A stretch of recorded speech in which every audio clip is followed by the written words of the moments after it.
la saveur divine. Cette bonne nouvelle du royaume sera prêchée dans le monde entier pour servir de témoignage à toutes les nations. Alors viendra la fin. Préparation et présentation, Immaculée Milanesa.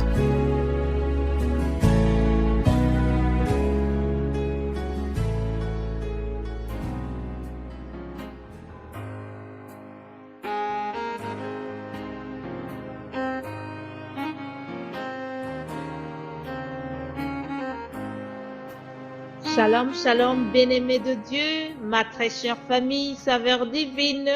Bienvenue à vous, les habitués de cette émission. Bienvenue aussi à vous, les auditrices et auditeurs qui écoutent cette émission pour la première fois.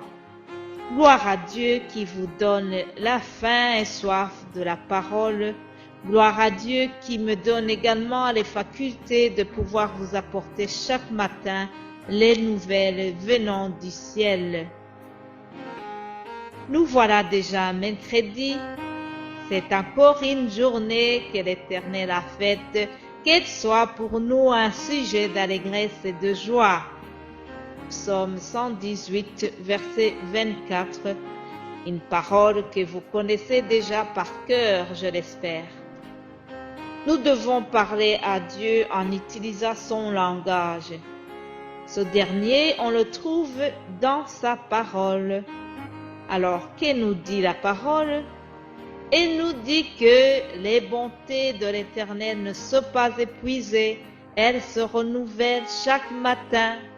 Alors, dis-lui chaque matin à la sortie de ton lit, parle-lui, dis-lui, me voici papa, j'attends ta bonté aujourd'hui.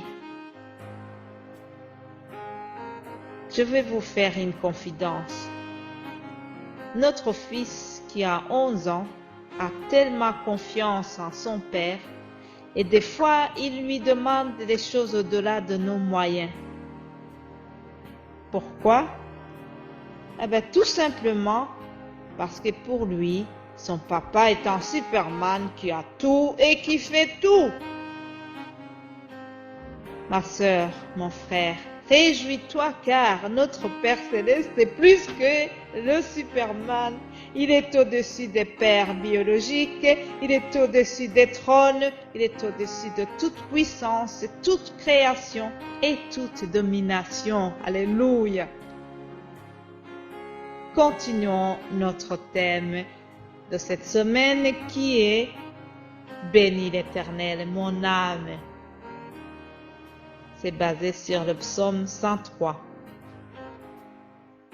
David, l'auteur de ce psaume, est tellement rempli de la bonté de Dieu que sans attendre le comptage de tous ses bienfaits, il ordonne à son âme et à tout son être à bénir l'Éternel. Ensuite, David invite toute la création à faire la même chose que lui. C'est ce que nous voyons au verset 22 de ce psaume 103. Et au travers de ce psaume, David nous explique aussi qui est l'Éternel. Mais comme il est difficile de comprendre la personne de Dieu, Dieu s'explique, Dieu se fait connaître par ses actes. C'est lui qui pardonne, c'est lui qui guérit, c'est lui qui rassasie, etc. C'est Dieu lui-même dans tout son don de sa grâce, d'abord envers l'homme qui est pécheur, puis envers ceux qui se confient en lui. Au travers de ce psaume, David nous apprend que Dieu a plusieurs raisons de manifester la puissance de sa grâce en pardon et en rédemption.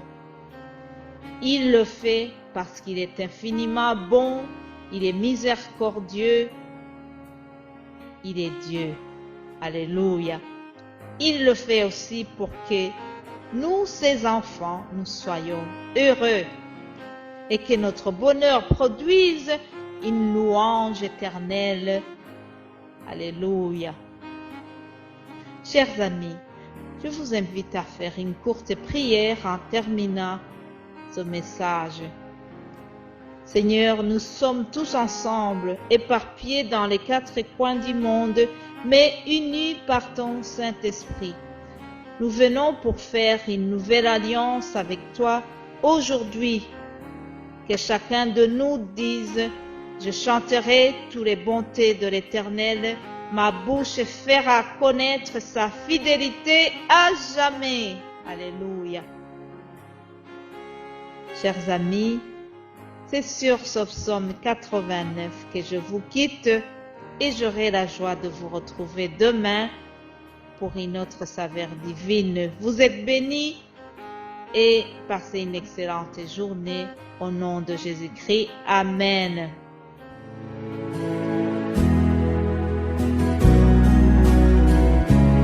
La saveur divine.